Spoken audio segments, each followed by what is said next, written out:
안녕하십니까, 정의태입니다. 이민청 설립하고 개방형 국가 불법 체류는 이 주제로 말씀을 드리겠습니다. 중앙일보에서는 이민청 설립하고 개방형 플랫폼 국가를 만들자, 이러한 기사가 나왔고요. 유럽 출장을 마친 한동훈 이민청 신설 속도 낸다, 이렇게 얘기를 하고 있습니다. 대한민국 저출산 문제가 아주 심각하니까 지금 이런 상황으로 가고 있는 거예요. 그래서 저도 이민청 문제에 대해서 과거에도 제가 여러 얘기를 한 적이 있습니다. 그래서 무작정 반대하는 게 아니라 과연 우리나라가 이 관리 능력이 되느냐, 외국인. 지금 이대로 이렇게 저출산 문제, 또 탈한국 문제, 각종 위장 결혼, 위장 거주 문제, 이러한 문제를 해결할 능력이 되느냐, 이러한 부분에 대해서 저는 의문을 갖고 있는 거고, 또 이민청 만들어서 얼마나 많은 또 국민 세금을 외국인 관리한답시고 또 걷어낼 것인가 라는 걱정이 앞섭니다. 이게 2023년 3월 26일 오늘 기사인데요.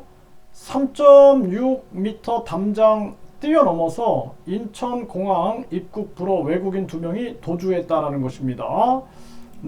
그래서 입국 불허에 인천공항 창문을 깨고 도주했다라는 거예요.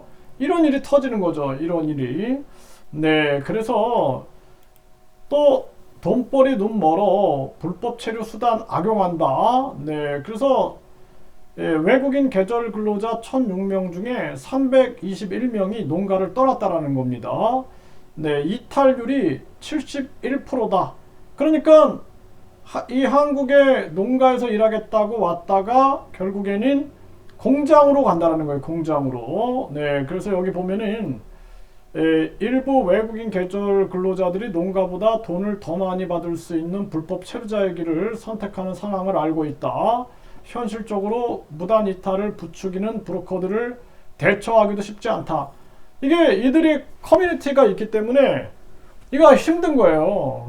그래서 경찰이 2주 동안 저한테 자문을 구해가지고 내가 무슨 얘기를 해줬냐면은, 일단은 그 나라, 예를 들어 캄보디아다, 베트남이다 그러면은 그 나라의 공무원들이 연계되어 있다.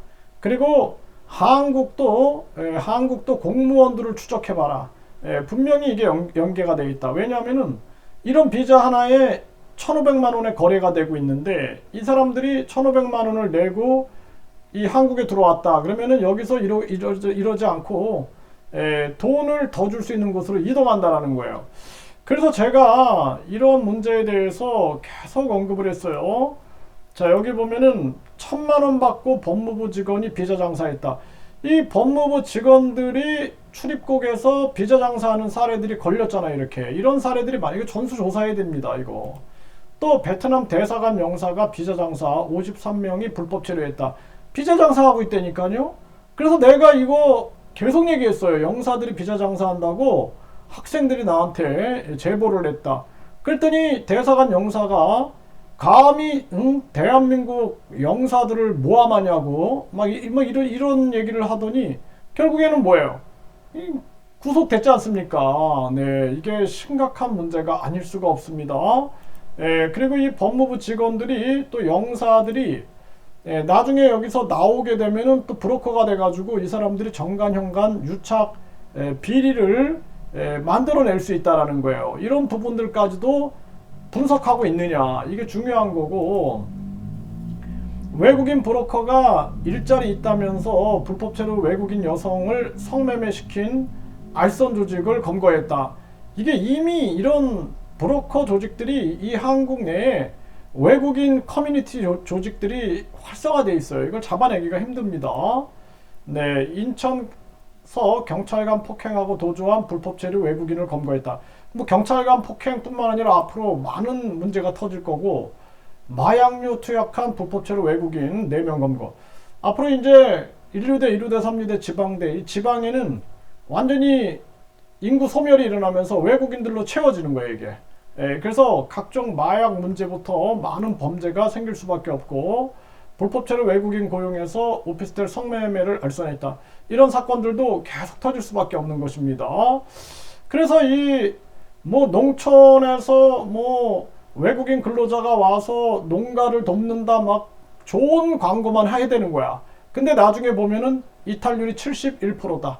그런데 현장에 가보면, 현지에 가보면 이 현지에서 한국의 무슨 뭐 이게 내가 사실인지 아닌지 제가 확인 안 했습니다. 근데 한국의 무슨 뭐 어디 뭐 구청이나 군청이나 이런 데에서 뭔가 위임을 받았다 뭐 이러면서 와가지고 사람들을 1,500만 원 정도 받아가지고 이 사람들 이렇게 한국으로 보내는 그러한 브로커들이 존재하고 있다라는 거예요. 그러면은 그 브로커들의 그 돈이 공무원 쪽으로 흘러갈 수 있지 않느냐라는 거를 분석해야 된다. 왜냐하면은 누가 그 사람한테 그 권한을 줬겠어요. 이 공무원이 공무원 당연히 그쵸? 그래서 제가 이 얘기를 하는 거예요. 1,000만 원의 법무부 직원 비자 장사했다. 영사들이 비자 장사했다. 그래서 내가 이런 문제에 대해서 자꾸 얘기를 하는 겁니다. 대한민국 정치인들은 도덕적이다.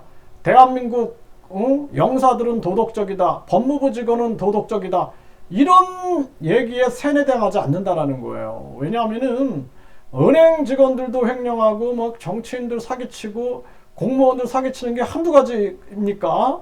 그래서 이런 문제들을 알고 있냐라는 거예요. 그래서 심각한 문제가 아닐 수가 없다. 그래서 이 사람들이 보면은 외국인 고용을 했는데 빈집을 임대하고 만반의 태비를 갖췄는데 입국한 지 3일이 지나서 문을 열었는데 사라졌다라는 거예요. 사라졌다.